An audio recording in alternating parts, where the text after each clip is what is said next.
Hello everybody, I'm the pilot Blake, and welcome to part 2 of my tutorial on how to fly the Cessna Citation Longitude in career mode in Microsoft Flight Simulator 2024.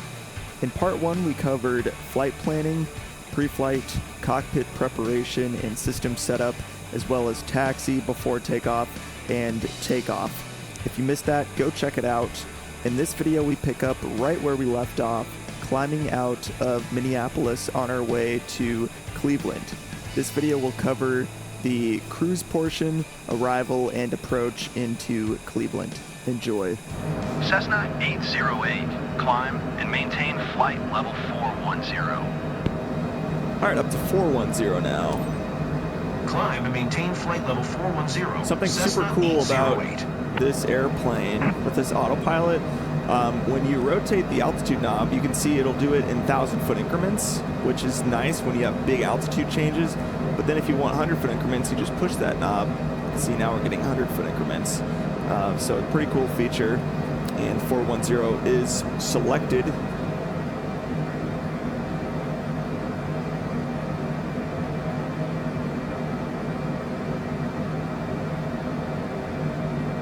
All right, altitude select, 41,000 feet, and we'll watch it go into altitude hold.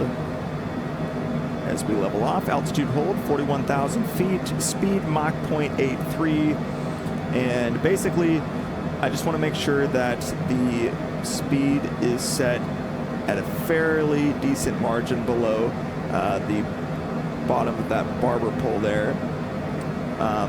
Max Mach number in this airplane is 0.84, and they have that in there as default. So what I mean by that is if you go to your flight plan, you go to VNAV, and you go to cruise, I have a pilot defined cruise in there at Mach 0.83. Default they had 0.84 in there, and that was literally the limit. So 0.83 gives me a little bit of a margin below that MMO. So I put that in there. If you want to change that, that's how you do it. So the cruise checklist in this airplane is super simple. It's one item. The cruise checklist is just throttles, cruise, or as desired, and the auto throttle takes care of this for us.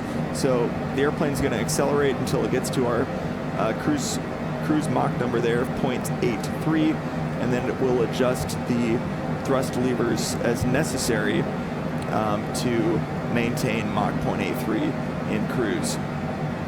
So not too much action on our end. You can see we are doing pretty well on our speed. We've only got about a 10-knot tailwind, but this airplane is so fast. It's pretty awesome. We're looking at about an hour left to go. And so with that, our cruise checklist is complete. Super easy. Let's go and inform our passengers of our cruise status.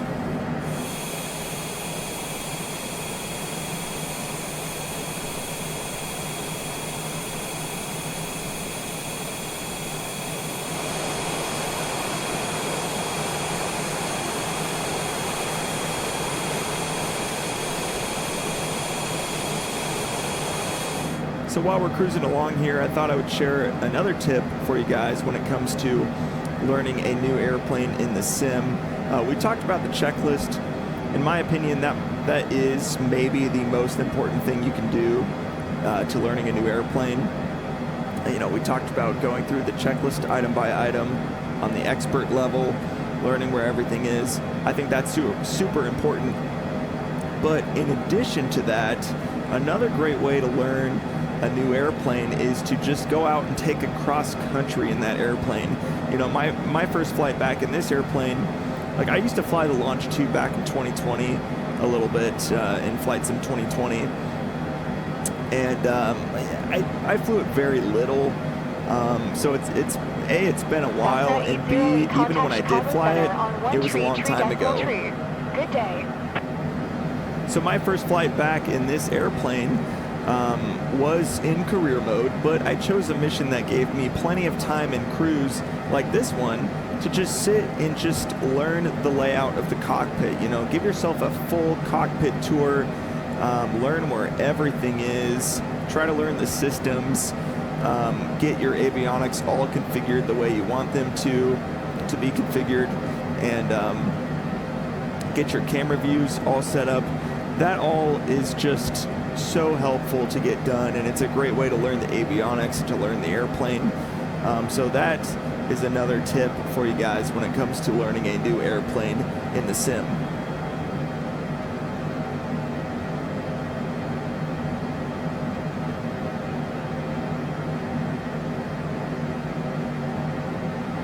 All right, looking at the Browns for arrival, this is the correct arrival into Cleveland, and it is the most current plate. We're going to be using the Ole transition. So we go from Ole, and let's compare with the flight plan down here. So Ole, Sham, Haven, Quinn, and then from there we go to Fry. Fry will be at 280 knots at or above flight level 240, and we can see that that is indeed in the VNAV, which is good. And then from there, McCoy at or above 210, flight level 210 that is. And then Whedon at or above flight level 190 at 280 knots. And then Red Zone at or above 17,000. Winds at or above 14,000. And then to Golick. And then from Golick to Browns between 11 and 14,000 feet at 280 knots. And then from Browns, we proceed to Slaughter. And then after Slaughter, we go to Sipe, whatever it is, Sipe at 7,000. And then from there, we go to the next page to see what we do. So again, landing Burke Lakefront from Browns, on track to Slaughter, then to, Sipe, 7,000, then on track to 105, expect radar vectors to final approach course. So from there, it will just be vectors for the ILS runway 24 right approach. So the arrival looks good. Let's go ahead and move on to the approach briefing. So this is the ILS runway 24 right at Burke Lakefront, and it is the current plate. Localizer frequencies 109.75. We'll go to audio and radios. You can see 109.75 is in the standby on both. Let's go ahead and just transfer that to active on both of them. So that is good. Approach course is 245 degrees, which fortunately will twist into the HSIs automatically. And on 24 right, it looks like we have 6,003 feet of runway. Touchdown zone elevation is 583. DME required, which we have on board, and radars required for procedure entry, which we'll also have. So that's good. And let's see if any notes apply.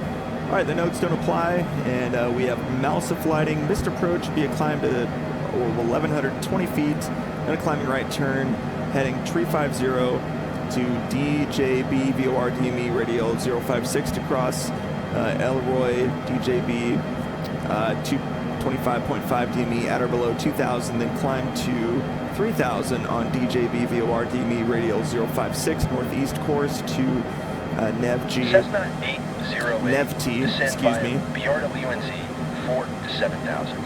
Expect ILS runway 24 right approach. Okay, Vectors descend via to 7,000, and we'll expect that. Sounds good. Descend via BRWNZ 4 to 7,000. We're not going to be descending for a little bit ILS though, so runway 24 right approach. we don't need to change anything at this point.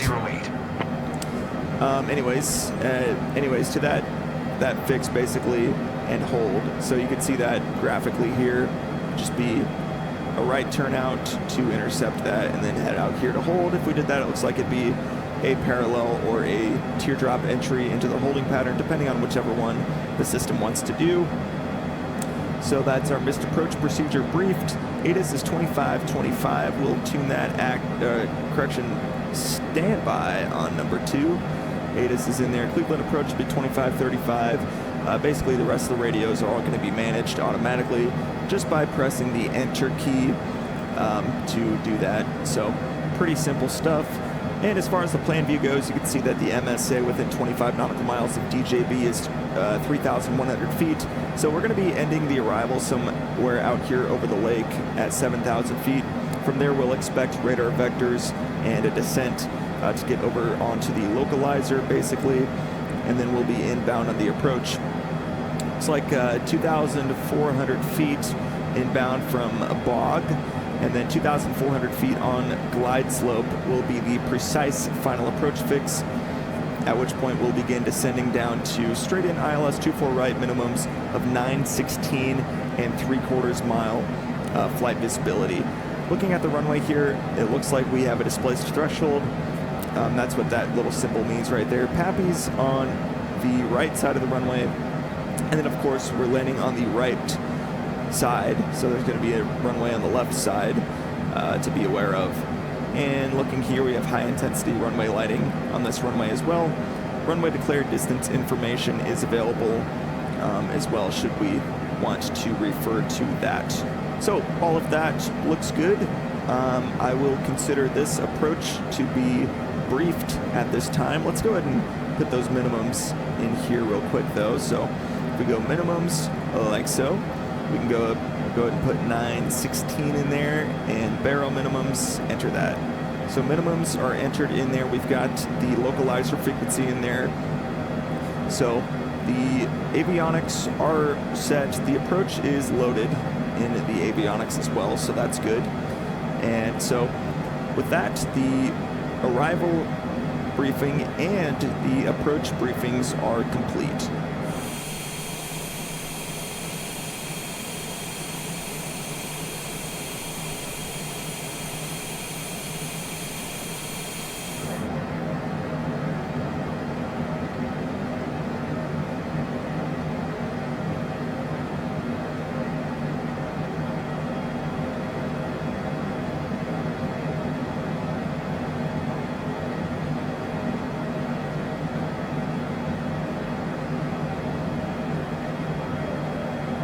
All right, there's 1 minute until our top of descent, and we were already cleared to descend via the Browns for arrival all the way to 7,000. So we can put 7,000 feet in the altitude pre-selector.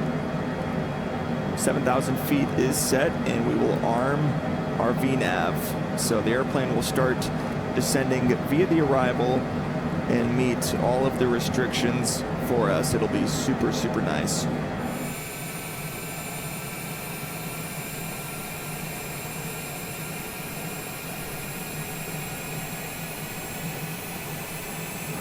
Here's Detroit down there off our left as we are headed out over the lake, over to Cleveland. And at this point, we are low enough that I like to do my descent checklist. I like to wait until I'm below about flight level 310 because you have to be below 310 to start the APU anyways, which is what we're going to end up doing here. So at this point, let's go ahead and do our descent checklist. So landing field elevation, let's verify once again. Let me just go back here, 581, landing field elevations verified. APU, we're below flight level 310, so we can start the APU. Go on, and then to start, like so. And the airplane now is slowing to 280 knots to make 280 knots at Fry. Right now, I don't think we're going to need drag, but we'll keep an eye on it.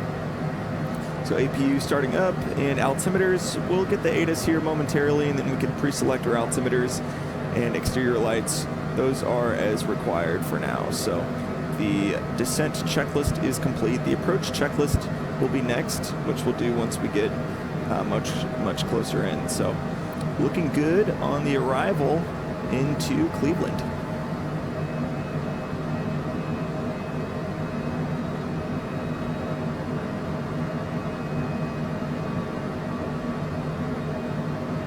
Let's go ahead and see if we can pick up the ATIS at this point at Burke Lakefront. Kilo Bravo, Kilo Lima, automated weather observation 0100 Zulu. Wind 008 at 5. Visibility tree. Sky condition clear. Temperature 21C2.17C, altimeter tree 010. Was that altimeter? Kilo Bravo, Kilo Lima. 3010. Yeah. Okay, we've got 3010 pre-selected on the altimeters, so that's good. We'll get those at 18,000 feet. Let's go ahead and get our landing data all set up in the system here. So we'll go to perf, landing data.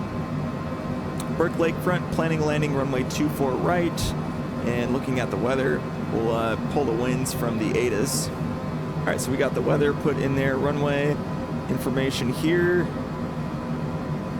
All good. Landing configuration will be full flaps. Anti-ice will be off. Everything else looks good. Here's our landing data. Approach speed's 122. VREF is 111. We can go and accept those landing speeds and back out of here.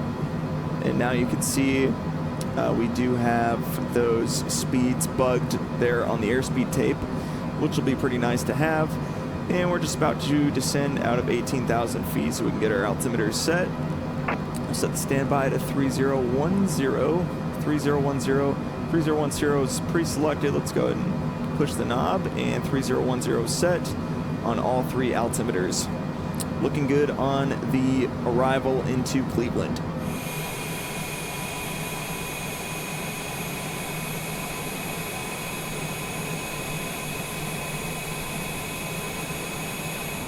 So we have no further speed restrictions to meet at this point, so we can start slowing down for less than 250 knots, below 10,000 feet. And again, I'm going to go to manual speed.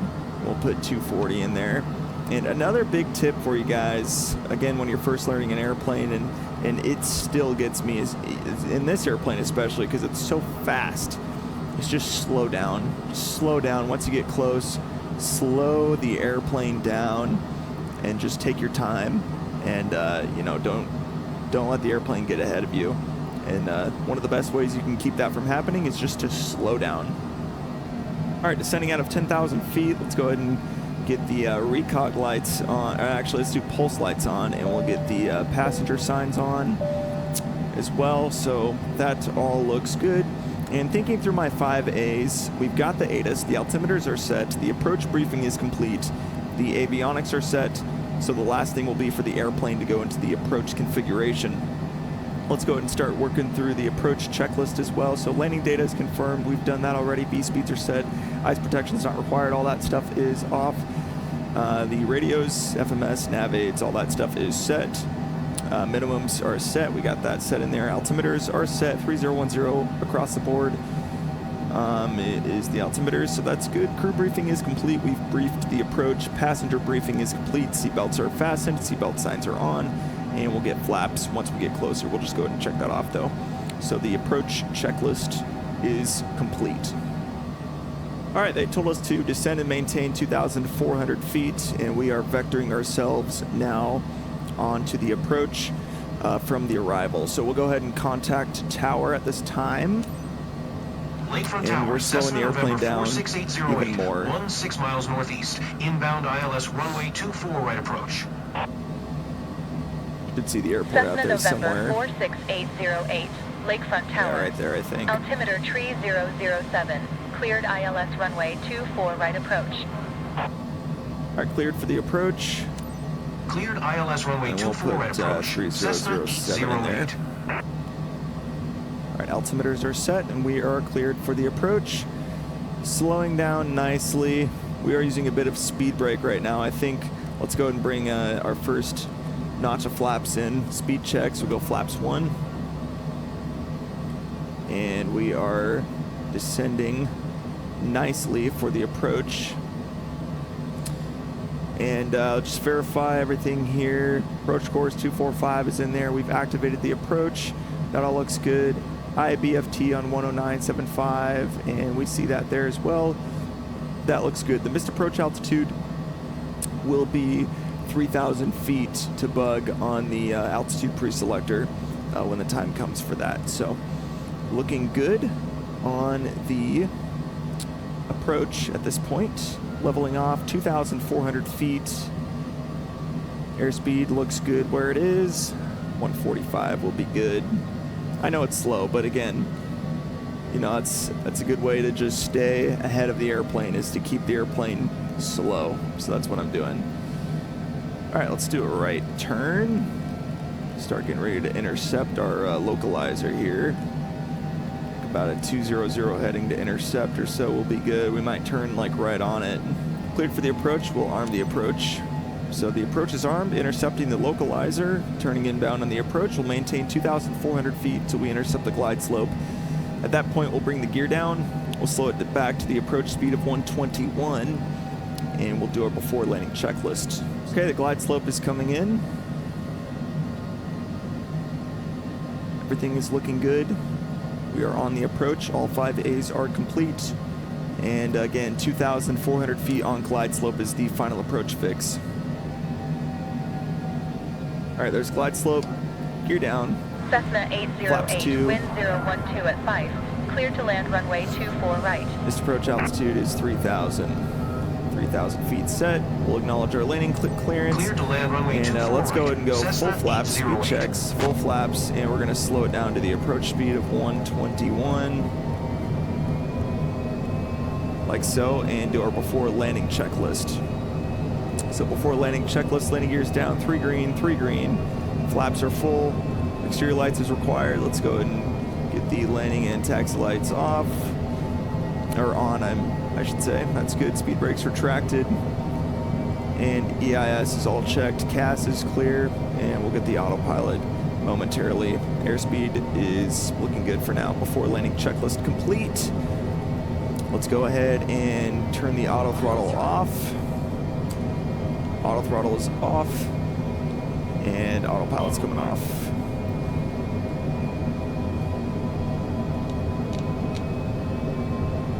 And we'll kill the flight director as well.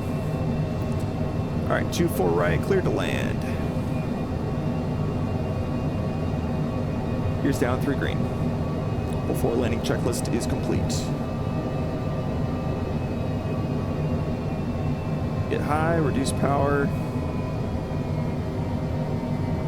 So another thing about this airplane is it just feels like a big airplane, and you have to kind of predict the changes you need to make. Looking good on the approach though. Got our localizer nailed, and the glide slope is nailed. Approaching minimums. 500 AGL.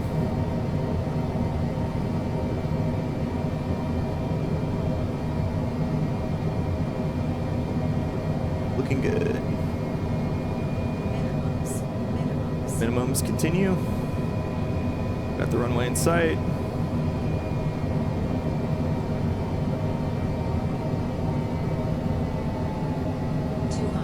Start slowing down to VREF.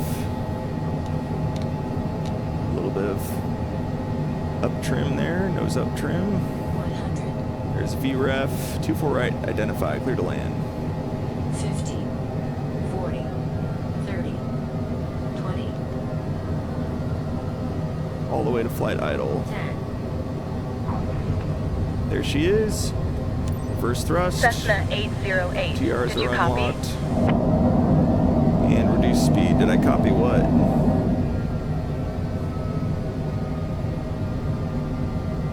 Acknowledge the landing clearance, didn't I? Alright, reversers away. Alright, we'll stop and hold short here. Set the parking brake real quick. And do our after landing checklist. Thrust reversers are stowed, indeed. Flaps as desired. We're going to bring the flaps up. Flaps identified. Flaps not geared. Flaps up. Ice protection equipment is all off. And exterior lights as required. We can go ahead and turn the landing lights off. And everything else is good. Upstairs. Exterior lights are as required after landing checklist is complete. The shutdown checklist will be next. Let's go ahead and request taxi to parking. Now, unfortunately, the way career mode is designed, as soon as your engines shut down, the mission ends. So in this airplane, you don't really have time to get through much of the shutdown checklist, unfortunately.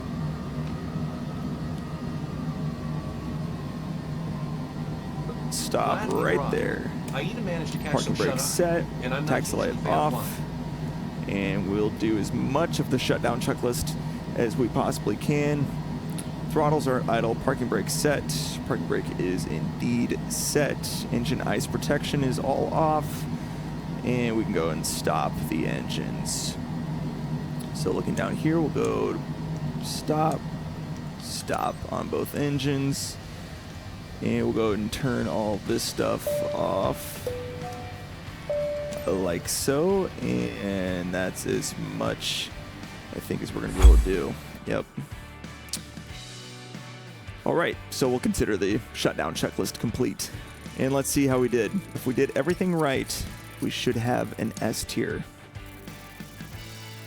I think we got it. Excellent. We're going to get some bonuses for no skip. And that's great. Well, you guys, that's going to do it for this episode of Microsoft Flight Simulator 2024. I really hope you got something out of this video, whether it be just about the longitude or learning how to fly a new airplane in the simulator. Again, I think if you follow those tips that we talked about in this video, you'll be much better off when it comes to learning a new airplane, and it will make your process of learning that airplane go a lot smoother and a lot better. Learning how to fly an airplane the correct way in the simulator can be so rewarding, especially when you can do it in the career mode and get an S tier score on a mission. It makes it that much more rewarding. That's going to do it for this video. If you guys liked this video, please give it a like and subscribe to my channel for more flight simulation content. I will talk to you all someday soon. Take care.